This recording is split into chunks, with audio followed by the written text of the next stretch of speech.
بسم الله الرحمن الرحيم. الحمد لله رب العالمين، الصلاة والسلام على سيد المرسلين وعلى آله وأصحابه أجمعين. أما بعد، فأعوذ بالله من الشيطان الرجيم. يا أيها الذين آمنوا إنما الخمر والميسر والأنصاب والأزلام رجس من عمل الشيطان فاجتنبوه لعلكم تفلحون. اما بعد، السلام علیکم و رحمت الله و برکاته. همدیران عزیز، جوانان خیر و زیبا، امروز در موضوع ربا یعنی کنکورس قمار چی گناه دارد و چی در روز قیامت چی عذاب و چی مشقت. امروزا با هم میگوید که آیا باز هم درباره قمار صحبت دارد؟ تا اگر جوانا آن چیزی را که الله و رسولش منع کرد و حرام کرد اگر باز نایستید، ما گفتن میگیریم. با کدام سبب؟ الله چی میگه؟ فذکر فإن الذکر تنفع المؤمنین. گفتن بگی محمد، تذکرات کردن بگی، شاید منفعت برای امت باشد. امروز ما خطاب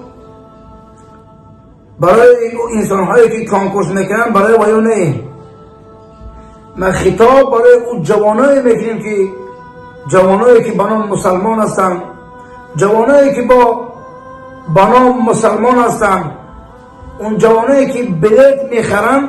ما امروز صحبت با امره ویو میکنم، نه با امره کسانی که میکنن، زیرا که کسانی که میکنن اونها هم با خودشون فکر میکنن که ما مسلمان هستیم، فکر میکنن که ما حلال میخوریم، فکر میکنن که این کاری که ما کرده استیم.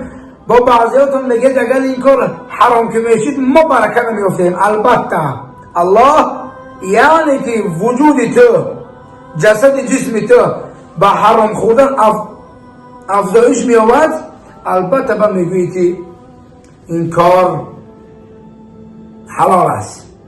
لکن جوانان عزیز، من اینجا برای شما میگم که شما بعضیاتون 500 روبل 1000 روبل ده بلیت خریده اشتراک میکنید.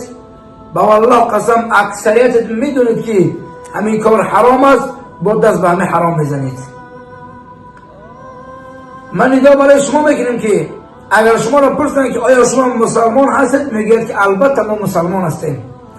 لکن اگر هر کسی که دیده و دانسته همین دست به حرام کرده خدا اگر دست میزند، و خودش را مسلمان حساب نکند.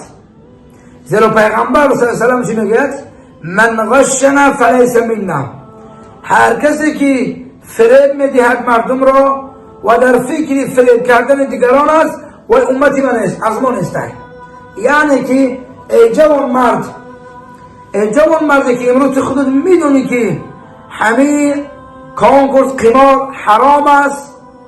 الله صراحتا در قرآن عظیم الشان رجس اعلان کرد، لکن با وجود همین هم تو میکنی. لکن تو را پگه میمری، من هم میمرم، بارگندن که این کار است. بعدی که نزد پروردگار رفتی، تو را میری، من هم میرم. به عمد اون پتپیشکات نشه، به عمد اون نشه که حال جوان هستم یا اعتبار یک کنکورسم میگذرانم، بعد شروع به حلال خوردن چکا میکنم؟ شروع به حلال خوردن، به حلال کاری دست میزنم. لکن دیر میشه اون وقت. من در شما قصه میکنم از حیات قبلگاهی خودم. وقتی ما کودک بودیم، جوان بودیم، در مسجد که نماز میخوندیم، قبلگاهی دائم یک شخصیت، یک جوان بوی میگفته که بچم نماز بخون، الله بترس. ماشین قیمت به حقیقتی میگشت. بعد با مرور زمان رفته کسل شید، در جگاه خواه کسلی وزبین شید. بعد با پدرش گفت که فلانی حضرت بیار مرا بخونه.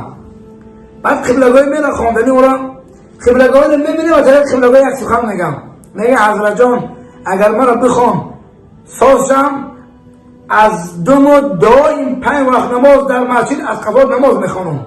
خبلگاهی از سخن میگه بچه جان وقتی که تن به صحت داشتی سلامت بدی خب با پای خودت میگشتی یعنی که مریض نبودی امروز که در سکرات موت هستی میگه که نماز میخونم اکنون دیر شید همین که بر اومده سبحان الله فرد خبر شما که از اینجا گذشت.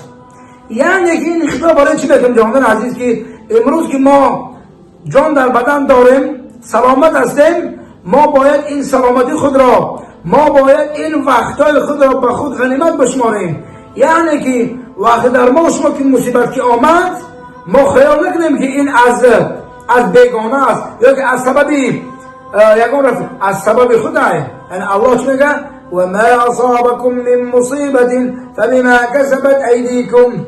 ای جوان مردی که با کنکورس مشغول هستی ای جوان مردی که بلیت میخری پول مهنت حلال که خریدی در پولی در کار حرام آیا انداختی رفته و تو ماشین برید خرسان شدی که مرا خدا داد با والله قسم او شیطان تو خرسان میکنه که یعنی که تو را خدا داد الله هی در کار حرام الله در کار حرام خرسان نمیشود. تو تهمت نزن بر الله نگوی که من کردم به من خدا داد نه نعوذ بالله از الله شرم بدار. الله به کار حرام میتیتا لیکن لجام تا بعد میکشه لجام تا میکشه.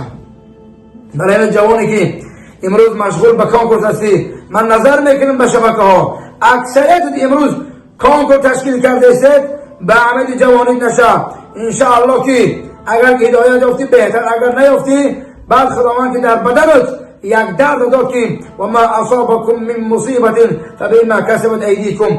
وقتی که در بالات یک مصیبت که آمد وقتی که خداوند به یک دردی گرفتار کرد یا که پولدار بدی خداوند که خشاقت کرد به پولت کرد آنگاه با نگو که چرا این به پول شدم چرا مرا خدا زد برای چی که تو گپ اهل علم نمیگریسی.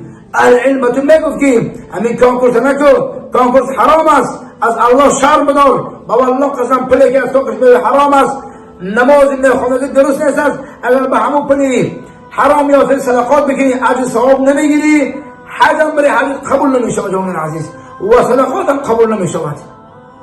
امروز بعضیاتون به طرف بعض قاره ها زنگ میدنی با زوری میکنید که تو کی هستی ایرا کنکورس حرام میگیری تو کی هستی جوانی که ادعا میکنی که زنگ میدنی بعضی قاره ها را تعقیل میزنی تو کی هستی خود او قاری من نکرده ایرا الله او قاری من کرد الله او داملا من کرد ایرا الله او احسان من کرد ایرا الله او مخصومی را من کرد الله اکرام هستی اما الله میگه که یا ایها الذین آمنوا انما الخمر والميسر والانصاب والازلام رجس من عمل الشیطان. ای کسانی که ایمان آوردید الله نگاه به سوی مؤمنان میکند به سوی منافقان میکند. اگر تو مسلمان باشی ای کسی که کانکرس میکنه گوشت بر من ای کسی که کانکرس میبری بر من خشوع گوشت بیانداز.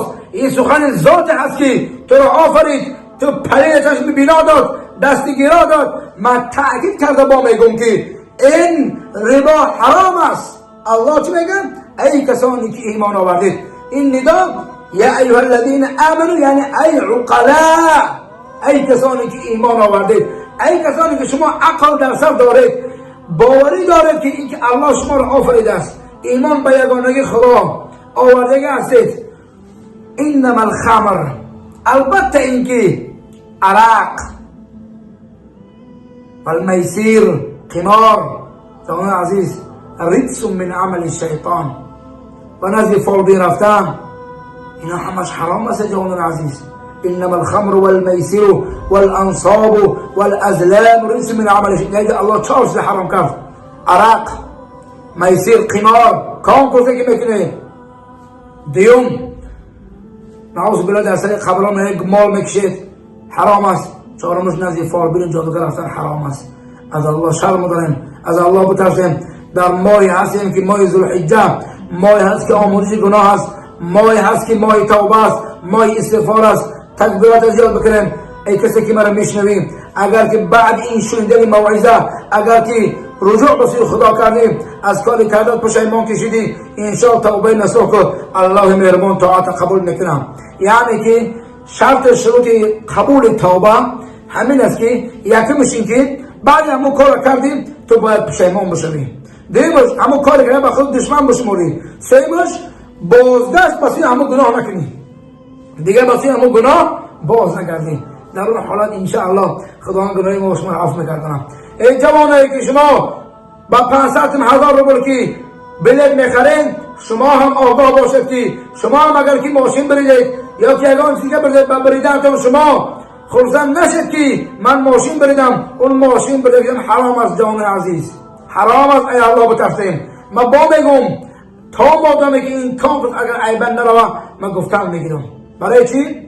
جهان ای برادر نماند بکس، جهان ای برادر نماند بکس، دل اندر جهان آفرید بند و بس، مکن تکیه بر دنیای مجد و کل، چون تو بسیار پرورید و کشت، چه مردن در روی تخت و در زیر خاک. شاید اعوذ بالله هر کسی باشی نباشی میمری، چی پد پیچکات میلیون هم باشی میمری، چقدر که پولدار هم باشی میمری، چقدر ماشین داشته باشی میمری، کسی باشی نباشی میمری، در هر جای باشی چه خیلی باشی نباشی میمری. این دنیا برای یگان موسم باقی نمیماند. حاضی هم وقت جوانی که کانکورس کن، جوانی که بلیط خریده هستی، الحال خیلی توبه کن، 2 رکعت نماز بخون، روز پنجشنبه روزه بگی، روز عرفات است، انشاءالله توبه نصوح بکن، خدا گناهات عفو میکنه، می آمرزه، انشاءالله اصلاح شو و بازگشت باسی، اما گناه نکن، از گناه که پشیمان بشم، همه گناه که بخون دشمن بشمار، انشاءالله میشه مسلمان حقیقی. جوان عزیز، با آمد عید سید قربان شما تبریک و تهنیت میگم و خداوند این عید در خاندان ما شما مبارک بگردونه. در حق غریبا دعا میکنم که خداوند این غریبا را، جمله غریبا را همش الله مهربان از زمین آفات زمین آسمان حفظ بگردان و الله پاک گناههای ما را عفو بگردان و این ماه الله برای ما و شما سببی آموزش گناههای ما و شما بگردان و ما را توفیق بده و ما را الله پاک از زمین آفات زمینی و آسمان الله پاک ما و شما را حفظ بگرداند. و این عید بازم به شما تبریک و تهنیت میگم و در خاندان ما و شما الله پاک این عید مبارک بگردانه و در عاقبت کار ما و شما الله برکت بده و عاقبت کار ما و شما الله پاک بخیر بگرداند. باقی حق بندم دعا باشید. السلام علیکم و رحمت الله و برکاته.